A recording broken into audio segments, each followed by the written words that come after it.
Namaste and good afternoon, everybody. I was going to talk a little bit about the story of Buddha and how it pertains to the spiritual journey. It is a good lens to look at the spiritual journey through, as all the elements are there that one goes through. So let's go ahead and get started with that. Okay, so as far as Buddha goes, he was born into a life of royalty, where all the finer things of life were there right at hand for him. Um, and so those that lived within that reality were really sheltered from the greater world. They didn't know anything of hardships or anything like that that lied outside of that. And so Buddha, began to meditate and go more internal. And with this, he did have a desire to, continue on this journey. And so one evening he did steal out of that area, with his beloved companion. Um, and he went outward into the greater world. And so as he journeyed onward, what he did encounter was suffering. Okay. So there were peasants on the roadside. There were those that were gaunt, wasting away. Okay. Looking at their eyes, there was no hope in their eyes. They were hollowed out. Um, and so this, for the first time, this is what he encountered, this type of thing. And so it really shocked him, it jarred him. Inside, what he said to himself is that he will find a way out of this suffering for humanity. So he didn't go to pray for these ones that were suffering. He didn't offer them food. What he did was just, again, say to himself, I will find a path out for all. Okay, and so he did continue forward on his own. And so next, what happened is he began to live an austere life. Okay, and this was in order to, gain a higher consciousness that was not so focused on bodily cravings and needs. And so he went into the forest and he denied his body food, even water, denied those things, as in his mind he felt like, again, that is not the focus, the body. And that's, again, why a lot of people do these kinds of things. It's to shock themselves. It's to, ignore putting energy in things that they feel are not going to, give them any depth or help them to move forward. Okay, so he was wasting away. He was like a skeleton. So he sat there in this forest, and around him, there were the calls of the wild animals, lions, tigers, pythons, okay, that came near, and things that, most people would just shun and run from. And he sat there shaking and facing it. And so this is very much what happens on a spiritual journey, when one is to face their fears and those things that have been held in so long, to face them and move through them, to not run from them, to stay steady with that. And this is why some people that were on a journey, and monks are this way too, many monks, where they would sit in the forest in the cremation grounds, or, some of them, they used to lay some of the bodies on top of the earth. And as it rotted, there were maggots and things, they would sit by that, and, that stench and everything. And just, instead of getting caught up in all the thoughts around these aversions and wanting to run, they would sit with it and stay steady until, the goal was to be, this equanimity or this balance in which one is not caught up in fear or, pleasure, just a center point.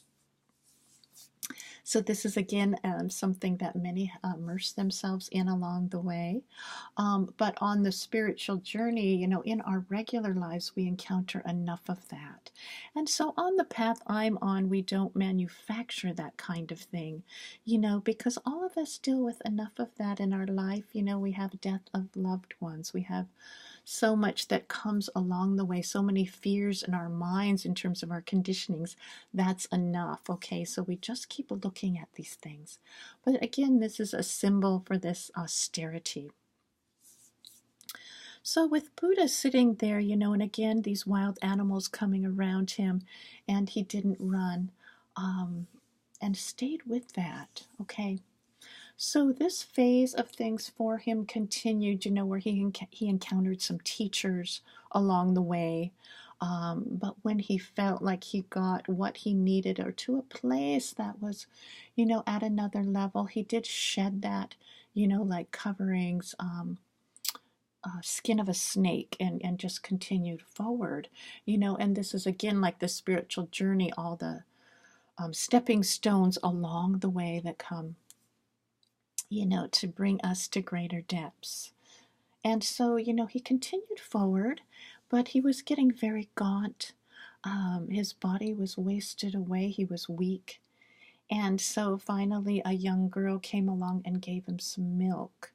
And so she, with her compassion, that shows that she did feed him in that way. And he did regain some of his strength and continued to regain strength. And so, what he saw as his strength began to build was that the body is really needed for a time on this journey to complete, for completion. And so, again, what this speaks of, and something that came through his own experience, was balance in all things. Okay? So, not to go too far this way or too far that way. Stay in balance. One extreme or the other will set, even if you think it's a good thing, is going to topple one in this direction or the other. So stay in balance. There's equanimity here that we're talking about. Okay, not going too far off in fear, too far off in desire. Stay centered in more, the center of it. Okay, that helps one so that you don't, again, topple in one direction or the other. Okay, so he did move forward and, came and sat under the great spreading tree. And he sat there, with the tree, with those roots strong in the earth, no matter what comes and goes, that tree is not going to be moved. It'll sway with it, it'll move with it, but it's not going to be, moved. And also the connection to the earth or the ground. So he sat there night and day, and what his desire was, that he wasn't going to budge from was, until he completed his journey, he was not going to move from there.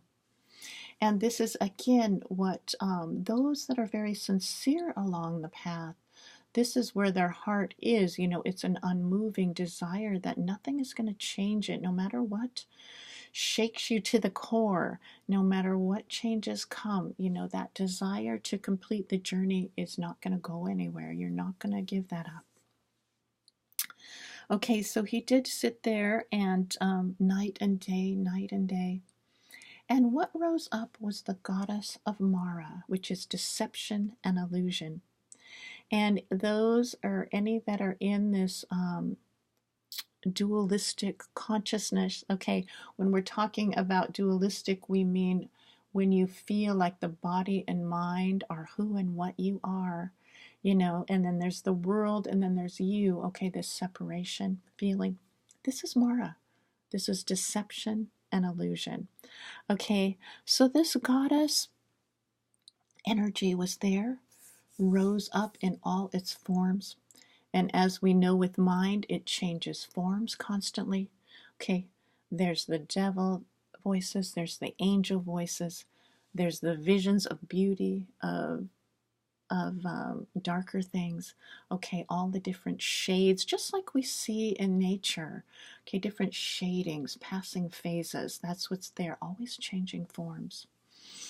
And so, you know, there was these energies, okay, energies that wanted to pull him into sexuality, okay, desires, dancing in front of him, okay, fearful things, okay, everything that was lodged within his unconscious mind that was there for lifetimes rose up for him to see. And so, you know, there's always that option, you know, to move with it or to come back to center and break through it.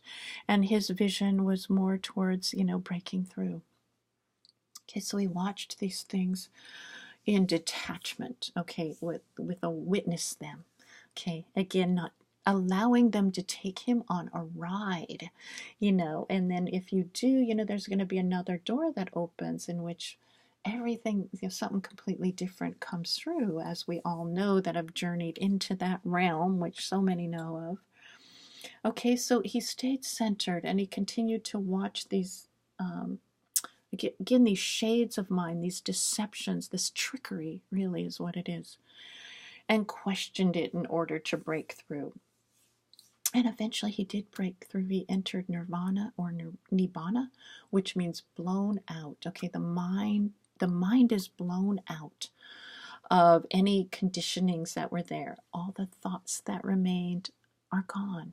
Okay, and so this is how, when he came forward to be a teacher, he could teach this path and you know how to get through it, okay, by his example, by his direct experience, not by just regurgitating some words that he had read. Okay, it was through his direct suffering, direct experience, you know, and all of us really with this suffering, you know, to see it, to, you know, it really is to be used more like a platform to jump off of if you are on a spiritual journey into greater depths, and not, and those that are not on a spiritual journey too, you know, just use it that way. Okay, this is not something, this suffering that we want to buffer ourselves from, you know, because it does have, you know, it's like it's going to make things more raw and more real. And also, again, it's to move into something deeper beyond that. Because if you're just buffered from it,